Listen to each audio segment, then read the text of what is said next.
இன்றைக்கான தேவனுடைய வார்த்தை அவரால் கூடும். ஏசாயா 59 அதிகாரம் 1 சொல்லுது, இதோ ரட்சிக்க கூடாதபடிக்கு கர்த்தருடைய கை குறுகி போகவும் இல்லை, கேட்க கூடாதபடிக்கு அவருடைய செவிகள் மந்தமாகவும் இல்லை.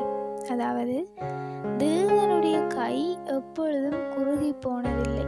அவர் எங்களை கரம் நீட்டி அழைத்தவராயிருக்கிறார், கரம் நீட்டி ஆசீர்வதிக்கிறவராயிருக்கிறார்.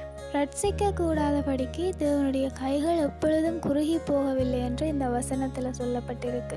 ரட்சிப்பு என்று நாங்கள் எடுத்துக்கொள்வது ஒருவருடைய ரட்சிப்பையும் குறிக்கின்றது, மற்றையது எங்களுடைய எல்லா விடயங்களில் இருந்தான ஒரு விடுதலையையும் குறிக்கின்றது.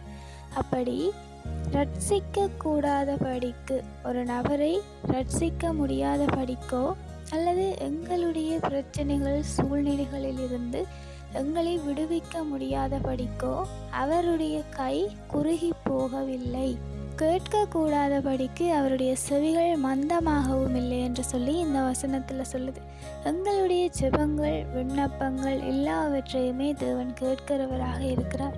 ஜெபங்கள் விண்ணப்பங்கள் மாத்திரமல்ல, எங்களுடைய நினைவுகள் மனதின் ஆழங்களை கூட அவர் அறிகிற தேவனாக இருக்கிறார். அப்படி அவற்றை கேட்க கூடாதபடிக்கு அவருடைய செவிகள் மந்தமாகி போகவில்லை. தேவனால எல்லாம் கூடும் என்று சொல்லி இந்த வசனம் சொல்லுது. அவருடைய கை குறுகி போகவும் இல்லை, செவிகள் மந்தமாகி போகவும் இல்லை.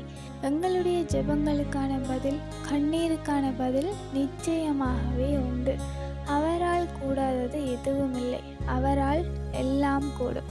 Have a hopeful day.